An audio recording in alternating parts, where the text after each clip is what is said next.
created to have some fun together, sharing and singing. So, join and enjoy. Our love for opera brings us together. Thanks for being with us in this trip. Today, in our Parlons program, we have one of the most, to many people, one of the most perfect operas, one of the best creations by Maestro Mozart. We are talking about Le nozze di Figaro, or Figaro's Wedding, or in French, Le mariage de Figaro.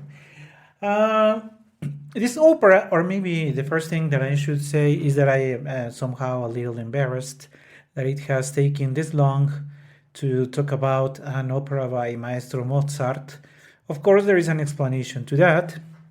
I'm not sure if you have noticed, maybe you have, but we have started this first cycle of the Parlons series, and we have talked about a good number of operas that are not the most represented on stage.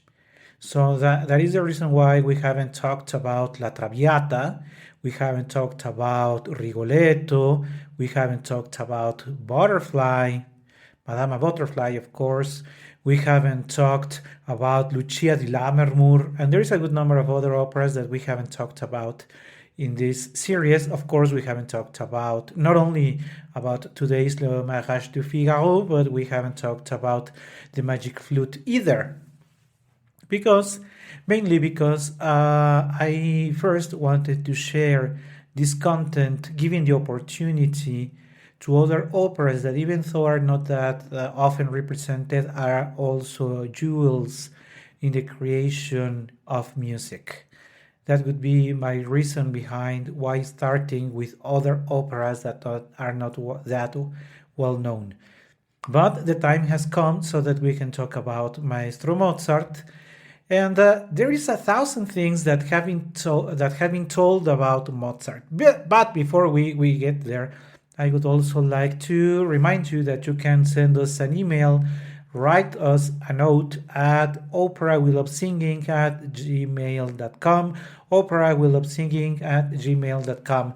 I have been thinking of preparing, making very soon, making sort of a pause on this series that has been extended already for almost a year. And I've been thinking that maybe a new series that would be a good choice of including in the Willem Singing podcast would be a few programs around the most important composers, opera composers.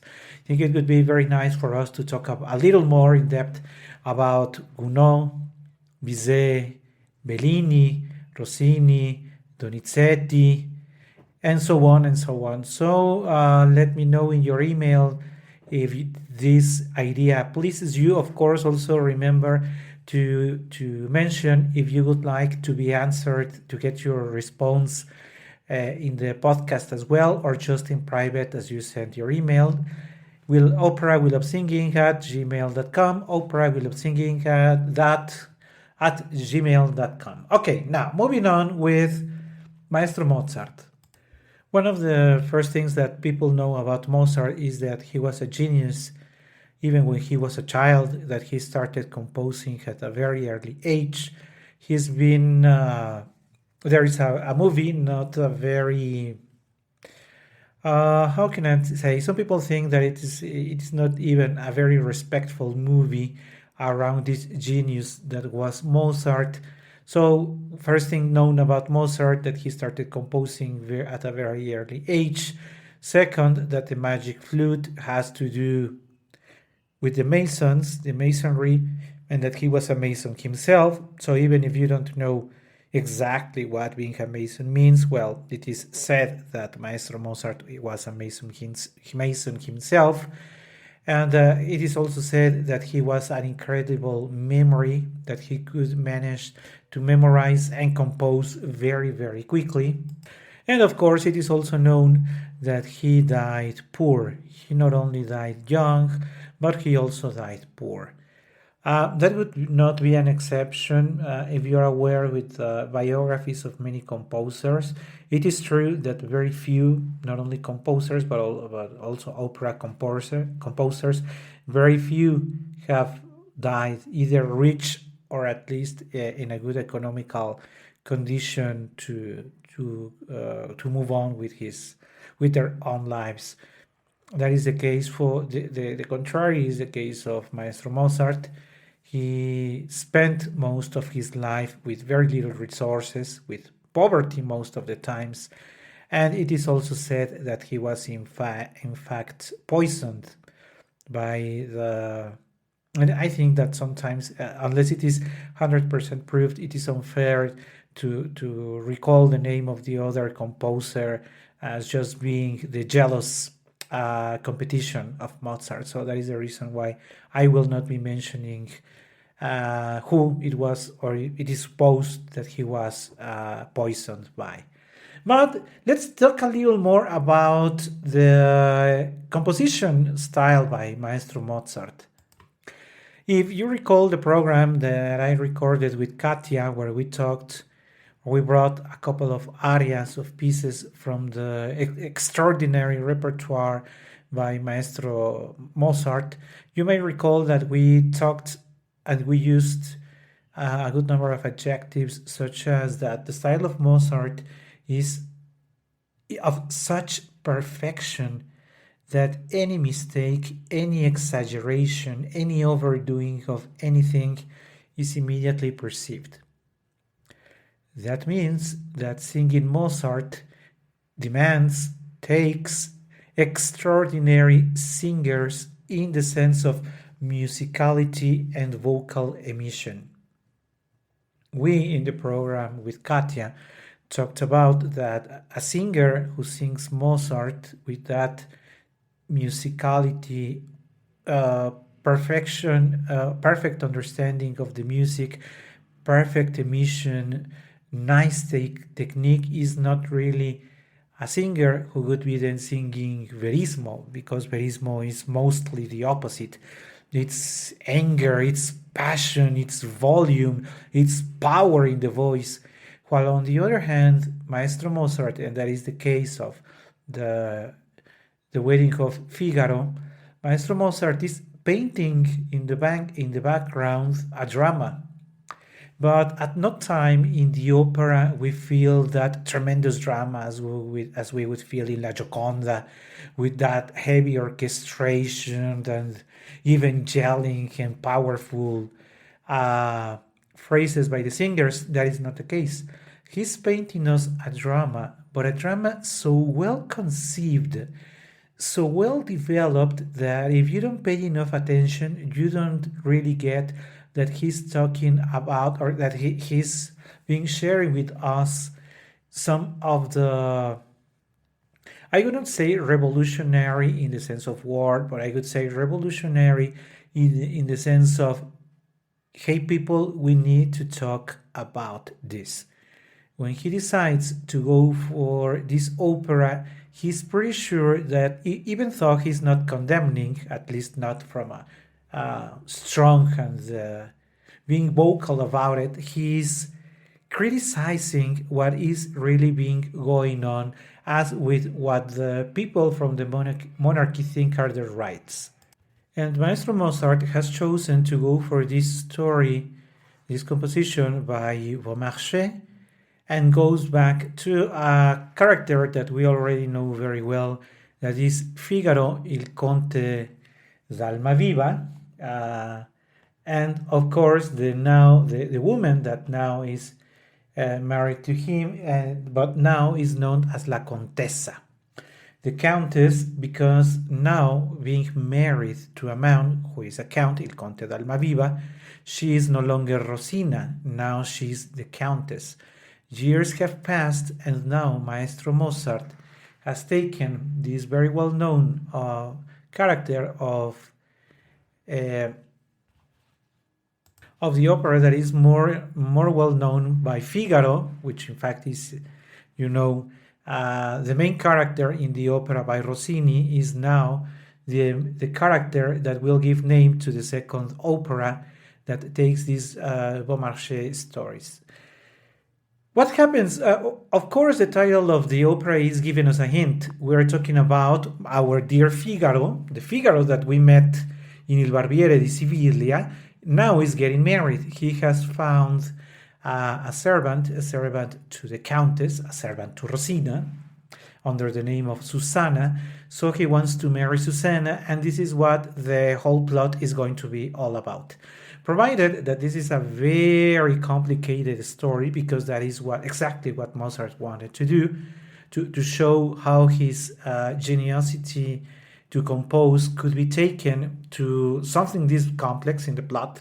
So I will not giving you all the details, but only the main points of the story. So going back, our dear Figaro is marrying Susanna.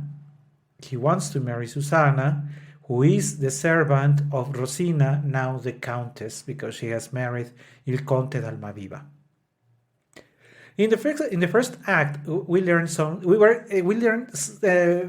things that are very, very important to be taken for later.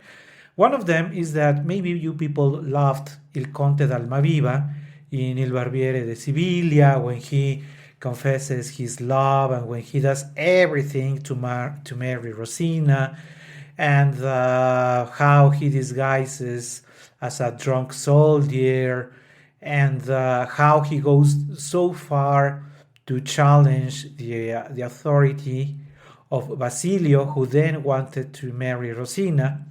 But now things have been going very well for this Conte d'Almaviva, and so now that he's married to Rosina, it now turns out that, learning that Figaro is getting married to Susanna, now Il Conte d'Almaviva wants to... I will say it in the terms of those days, but I will then say it as we would say it now. Il Conte d'Almaviva wants to go back to the feudal right, those, I wanted to say old traditions, but by the time Mozart composed this opera, it was really not that long ago, and even in some countries this right remains. And I am talking about the right of a lord to beat a servant girl the night before she marries. If you speak Spanish, you know that this is known as the derecho de pernada, the right that you, for the only reason of having servants getting married, you have the right to have sex with the wife. That is, nowadays, that is supposed to be scandalous. Nowadays. But even now the scandalous thing is that you have the right. The scandalous thing in the times of Mozart is that it was said that open. Not that it happened, but that it was said. Same case as in La Traviata, where you can talk about a woman who sells her time, her company, even a prostitute. And we know that La Traviata, Violetta Valeri, is a prostitute, or a prostitute of high level.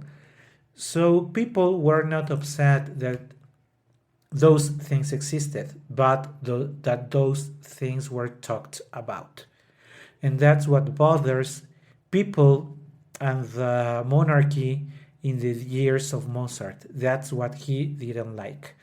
That this was exposed, that open, and we can sense that Mozart wanted to risk this.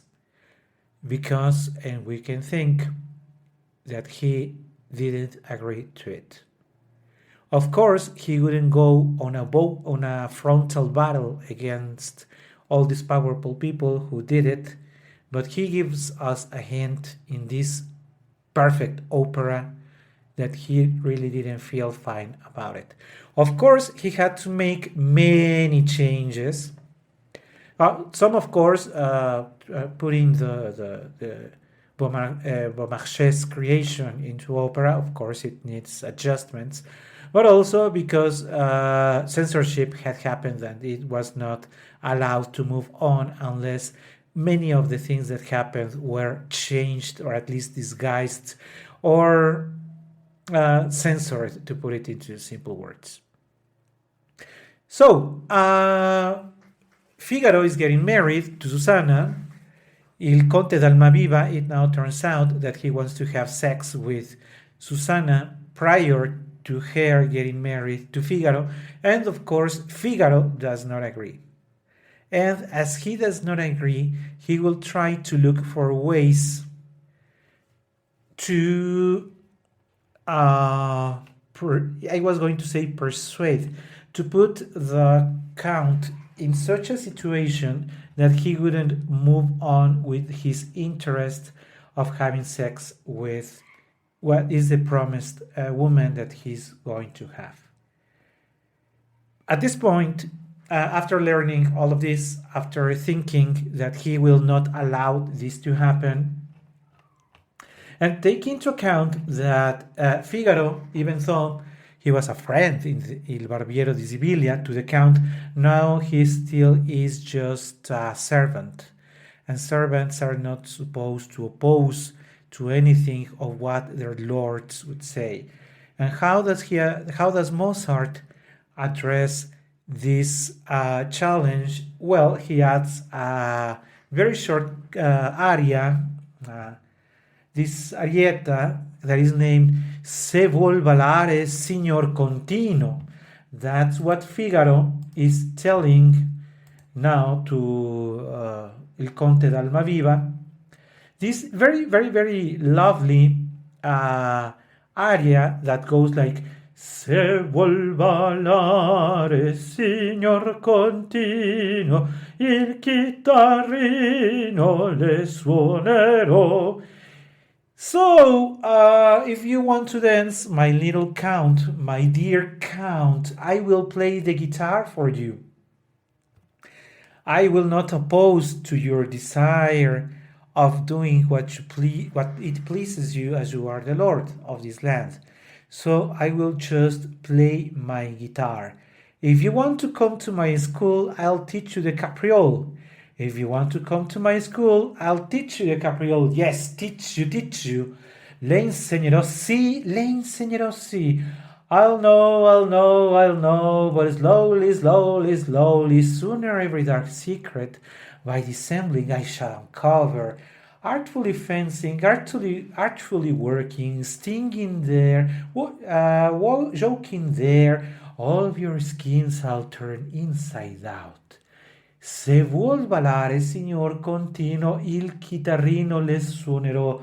Le suonerò, sì, le suonerò.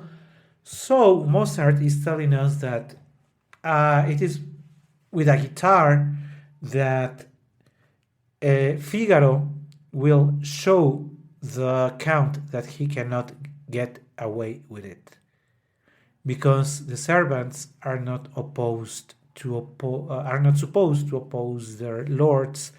That's how Mozart tells us that he's going to do it one way.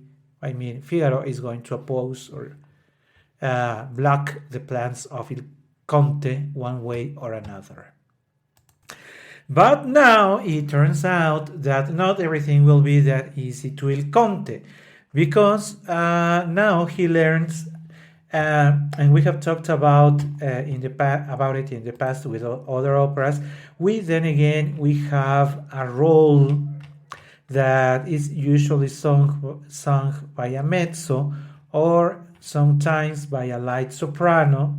We are talking about this roles travestito. And remember that travestito means that a woman is disguised as a man. Cherubino, the very lovely role of Cherubino is sung by a role travestito. So at this point, I would like to remind people that, from my perspective, Federica von Stade has been, if not the greatest, one of the two greatest Cherubino ever. I was telling you earlier that to sing Mozart, it takes vocal technique, musicality, good taste, and a very good understanding of Mozart's style. And Federica von Stade does it to perfection in her role of Cherubino. So, Il Conte learns that Cherubino, then an adolescent, a teenager, and you know what happens with teenagers, and excuse me for using the expression, but teenagers just want to get laid. They just want to start their sexual life, and that's what happens with our very dear role of Cherubino. Of course, him very, very young. It is somehow tender and innocent how he faces the attraction that he already feels for a woman. But it is also very important, and I would like to mention, because many people have noticed it as well, that Cherubino is a role travestito by a woman, but it is said that Mozart kept this role, this travestito role, with a female voice, mainly because he has not reached the age of being a man. Physically, Cherubino is still not a man. He hasn't matured. He is an adolescent. It is also said that it fits well a female voice, the role of Cherubino, because provided that he is not an adult yet, his face, and we will see it a little later, his face, the traits of his face, the composition of his body is not as big as strong as a man. So Cherubino is somehow painted as a role that is sexually ambiguous. Ambiguous in the sense of appearance, because we have already said that he's already attracted to women, and he's even, it is said now that Cherubino is interested in the Countess Rosina, our lovely Rosina from Il Barbiere di Siviglia, now the Countess. He's interested, he's attracted to her. This page of the Count Cherubino is falling in love for the Countess, and of course Il Conte d'Almaviva is not going to allow that. And so, since he is the Lord, he abuses, or he uses, the power that he has, and so he sends or gives instructions to our lovely Cherubino to go for war. He's being sent out of the castle of the Count, and now he has to go to war. And for that happens one of the most beautiful arias, and Mozart has thousands, well, maybe not thousands, but a good number of lovely compositions. This opera is so full of many lovely compositions. We go for the time to talk about Non più andrai. And if you recall this melody of Non più andrai farfallone amoroso, notte e giorno d'intorno girando, delle belle turbando il riposo, Narcisetto adoncino d'amor, delle belle turbando il riposo, Narcisetto adoncino d'amor. So even if the Count is very, very, very upset, is sending this young boy to war, the aria then again doesn't sound like anger, doesn't sound like confrontation, like something very terrible happens on stage, and that is part of the genius of Mozart. How painting, because people, we all know, we all agree that war is one of the most horrible things that we humans have created. And being one of the worst things, sending a young man, an adolescent, to war is something that shouldn't be happening, even if it is part of an opera. But not that drama doesn't really happen on stage, because the aria is so lovely that we can learn the melody very easy. Tan taran tan taran tan taran tan tan taran tan taran tan taran tan tan taran tan taran tan taran tan tan taran tan taran tan taran tan taran tan taran tan taran tan taran tan taran tan taran.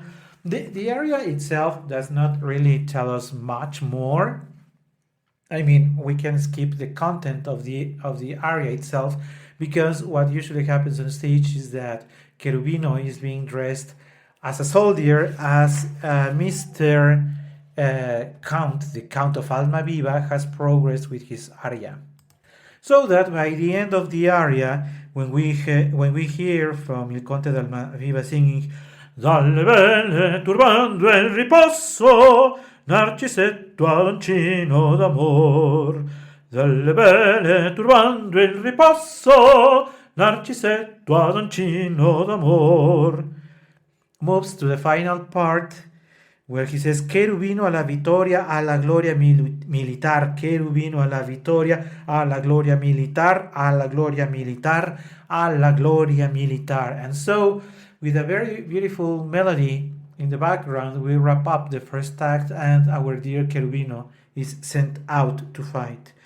Cherubino a la victoria, a la gloria militar, Cherubino a la victoria, alla gloria militar, alla gloria militar, alla gloria militar. Tan tan tararan tan taran tararan tan tan tan tan ta ta ta ta ta ta ta ta ta tan tan tan tan tan ta ta ta ta ta ta ta ta ta tan taran tan tan. And if you have noticed, we have mentioned a lot of times the Countess, Rosina, but we haven't talked about how she feels about it. Of course, learning that her husband, the man who did a lot to conquer her in Il Barbiere di Sibiglia, is now looking for an opportunity to have sex with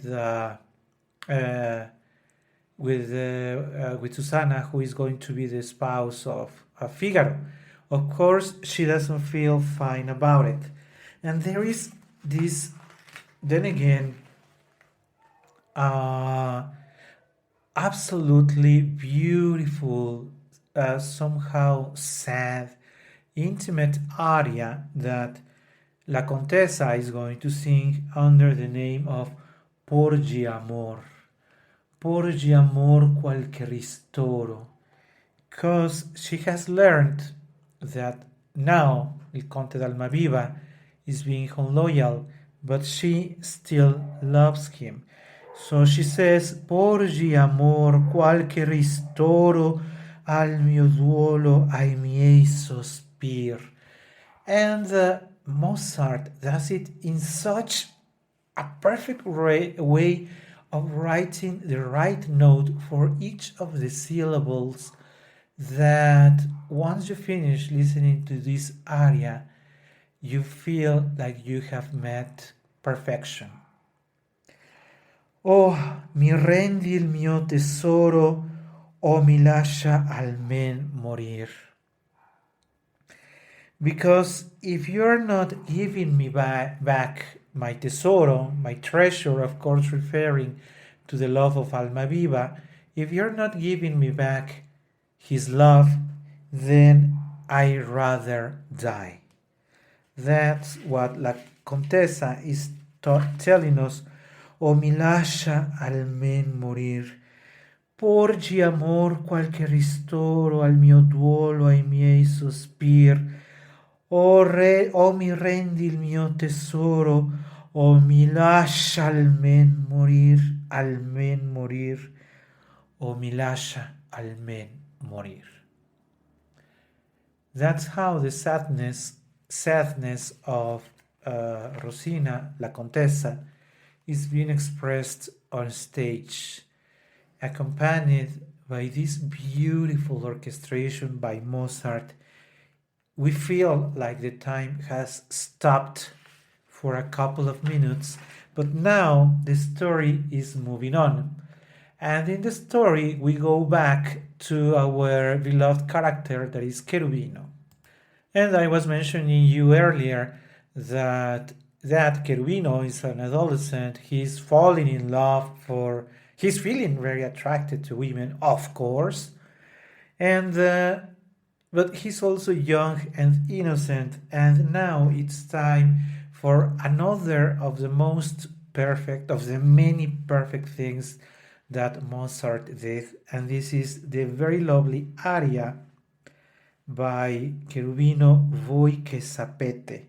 He is talking to Susanna and La Contessa, and he asks, because he has no experience in love, and he feels his heart, his emotions moved. So he asks for advice in Voi che sapete, because you know that's what actually Voi che sapete means, you, the ones who know. Voi che sapete che cosa è amor, donne vedete sia lo nel cor, donne vedete sia lo nel cor.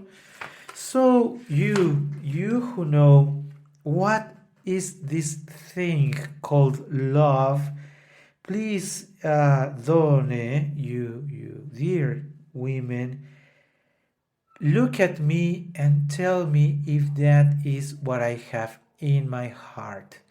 Is this thing that I have in my heart what is called love? Donne vedete siolo nel cor. Quello ch'io provo vi ridirò, e per me nuovo capir non so. Sento un affetto pien di desir, core diletto, core martir. Gelo e poi sento l'alma vampar. E in un momento torno a gelar. Ricerco un bene fuori di me, non so chi il tiene, non so cos'è. And so Cherubino is describing his emotions, and even though, of course, they must be very exacerbated, provided that he's an adolescent, Mozart paints it so delicate, still lovely, in all the words that Cherubino is sharing us. He says, non so chi il tiene, non so cos'è, sospiro e gemo senza voler. Oh, I sigh for them. Even if I don't want to, senza voler, palpito e tremo senza saper. And I tremble, I have palpitations in my body, even if I don't want it. Non trovo pace, notte ni dì, ma pur mi piace languir così. I am unable to find peace at day or night, but I love feeling like this. Voi che sapete che cosa è amor, donne vedete siolo nel cor, donne vedete siolo nel cor, donne vedete siolo nel cor. Please, dear ladies, tell me if love is what I have inside my heart. And after this lovely couple of minutes that Cherubino has made us live in his Voi che sapete aria, the remaining of the act is around the confusion, because remember that il Conte is feels with the right of possessing Susanna, but he's very upset, on the contrary, that Cherubino, his page, is falling in love for the Countess, which means I can do, but you cannot do it. It is well if I am unfaithful or unloyal to my wife, because basically I can say what it is the law, so I have the right to do it, but you, a young adolescent, you don't have the right to go after my wife.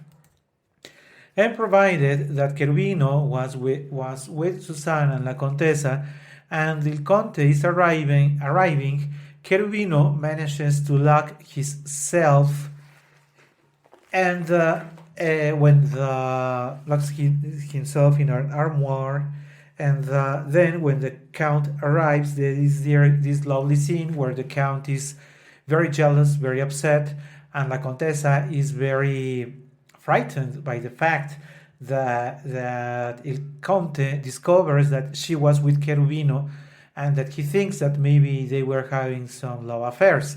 So that's why she's scared. That's why Il Conte tries to open and asks for the person that is hiding inside the armoire to reveal himself. And the Countess is saying, no, no, it's Susanna, and like that. So Il Conte leaves to get a key so that he can catch or discover or reveal the treason by Cherubino and La Contessa, but Susanna manages to exchange places with Cherubino, who happens to run by jumping through the window.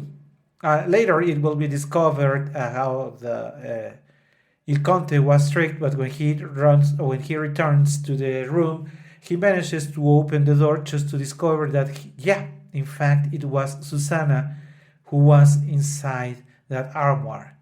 So, to the very much angerness of Il Conte, he must ask La Contessa for forgiveness, even though he's not 100% sure that it was really Susanna, but provided the facts, he has to admit it. So, in the following act, we have the characters putting themselves together, reaching an agreement on how to prove the Count that he cannot move ahead with his plans of having sex, reclaiming his right to with Susanna. So Figaro, Susanna, the Countess, and Cherubino decide that, and this is where I would like to bring back the comment on that Cherubino is perceived as a role that it has not sexuality, at least not physically, and that is why he's suggested to disguise as a woman, because they are cheating the Count. And how can this be successful? Well, this can only be successful if you disguise a person who with just clothes can appear like a woman, and that could be, of course, Cherubino. Cherubino, provided that he has not the sexual traits of a man still, he still looks like another adolescent with his fine traces on the face, who can easily be taken for a woman by only wearing the disguise, the proper dress, and using the makeup that is necessary for that purpose. But before we get that, we need to mention the second aria as perfect as it was the first one, the second aria by La Contessa, known as Dove sono I miei momenti? Because remember that even though they are planning this against the Count and all the plot, she's sad because she loves her husband, and she has been seeing all these things happen, and he hasn't stopped, he hasn't refrained in his interest of chasing Susanna. This makes the Countess suffer so much that in her second aria, Dove sono I bei momenti di dolcezza e di piacer? But what are those days? What are those times where everything was sweet and lovely? Dove andò il giuramento di quel labbro menzognere? This expression is very important because she says, where have those oaths gone? Where have those oaths gone? Those oaths that were spoken by labbro menzognere. Those lips that are now lying. Those lips that are now lying. I never thought they could lie. She insists, di quel labbro menzognere, perché mai si impianta in pene, perché tutto si cangiò. How did this all happen? How come that those days of happiness now have turned into suffering and crying? Perché mai si impianta in pene? Per me tutto si cangiò, per me tutto si cangiò. La memoria di quel bene dal mio senso sen non trapassò. Ah, la memoria di quel bene non trapassò. Dove sono i bei momenti? Dove sono i miei momenti di dolcezza e di piacer? Dove andarono i giuramenti? If you notice, the words sung by the singers and mostly the contest are pretty simple. There are not those many phrases. They are only repetitions, but it takes a master composer such as Mozart that with only very few phrases build up a whole story, a whole concept around this aria. Ah, si almen la mia costanza nell'anguire amando ognor mi portasse una speranza di cangiar l'ingrato cuor. If I could only keep the hope, that hope of changing things as they were before, l'ingrato cor, that unloyal heart of my husband could be sent back to what it was before. Se mi portasse una speranza di cangiar l'ingrato cor. This final part is taken faster in the sense of a cavatina. Una speranza di cangiar l'ingrato cor. Ta ta ra ta ta ta tar ta ta ra ta ta ta tar. Das le cor l'ingrato cor. This reminds me of a rendition of this aria by one of the most beautiful voices, the soprano voices. Of course, I am talking about Renata Tebaldi. If you have the opportunity of listening to Renata Tebaldi's rendition of this Dove Sono, you will hear the voice of an angel, Renata Tebaldi's voice, and the perfect music and composition by Mozart. One of the most beautiful things you can ever experience in the voice of Renata Tebaldi. And now, many people who love opera, of course, are very well aware of the duets between sopranos and mezzos, and we have two of the most delicate and beautiful duettos in such two voices, such as in the duet in the opera L'Acmé, the very famous Do me pe, ta ta ra ra, ta ra ra ra, ta ra ra ra ra ra ra ra ra ra ra ra. So that is the duet in L'Acmé, but we also have the duet in Le Conte d'Hoffmann, of which we have talked about in the past. Belle nuit d'amour,